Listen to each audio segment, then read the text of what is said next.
Hello guys, magandang araw po sa inyong lahat. Ito naman po ang kaibigan nyo si Jay. Kamusta na po kayo? Ako okay lang po. Kararating ko lang po kasama ko ang asawa ko. May pinuntahan lang kami this morning. Sana po ay nasa mabuti po kayong kalagayan. Merry Christmas and Happy New Year in advance sa inyo guys.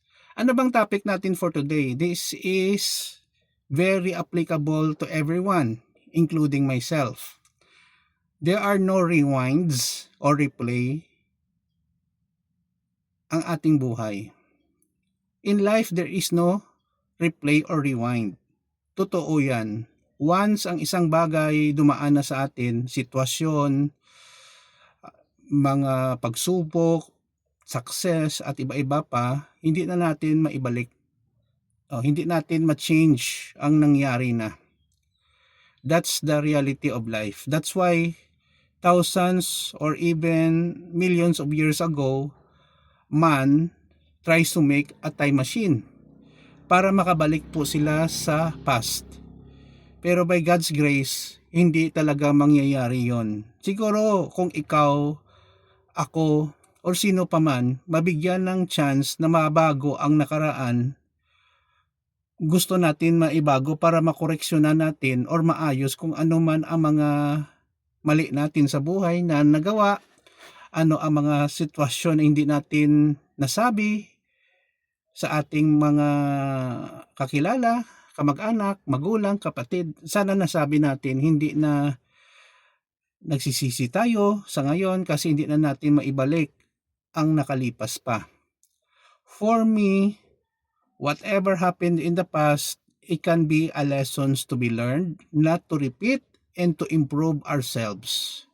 Kung may mga kakulangan tayo sa sarili, sa lumipas na panahon, magbago na tayo, no? Hindi natin pwede bumalik lang sa past para i-recall at malungkot lang tayo.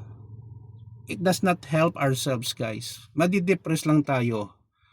Ang pwede natin gawin ay tandaan kung ano ang talaga ang nangyari, ano mga leksyon at aral sa buhay na makukuha natin na pwede nating mapabago sa ating sarili at ma-share sa mga tao para maiwasan nila ang atin na mga ginagawang desisyon, bisyo or actuation man, no, sa buhay. Too much blaming ourselves is become a self-pity that does not help us to grow, to improve ourselves. Iba nga parang hindi makamove on sa mga nangyari sa kanilang buhay. That's normal, that's human nature.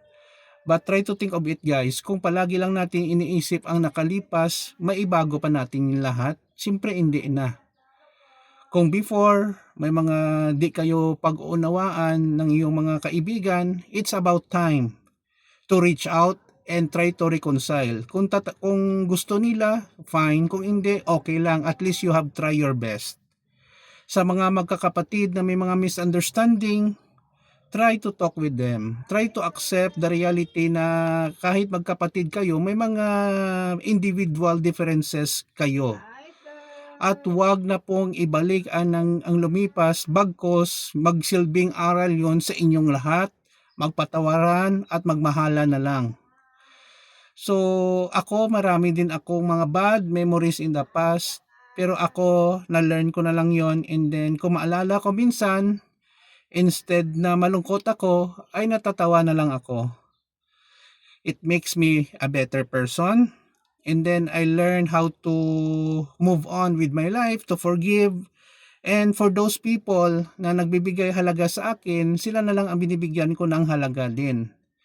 Sa mga tao na naging associate ko or naging kaibigan na wala namang ginawang mabuti sa akin or ginawan pa ako ng kabulastugan, I just pray for them and then I just keep my distance for them. Bahala sila sa buhay nila, no? What I'm trying to do is to become a better person sa mga taong nagmamahal sa akin. Pamilya man or mga business associate or kakilala. Yun lang po guys masasabi ko. This Yuletide season, it is not all about money, gifts, bonuses, or material things that we acquire, that we receive, but to give. But also, learn for the whole year kung ano talaga ang natutunan natin na pwede natin ma-improve ang ating sarili. Yun lang po guys, maraming salamat sa inyong pakikinig, pag-follow sa aking Facebook at YouTube channel. Please subscribe. See you in the next video guys. Ito naman po ang kaibigan nyo si Jake. Paalam!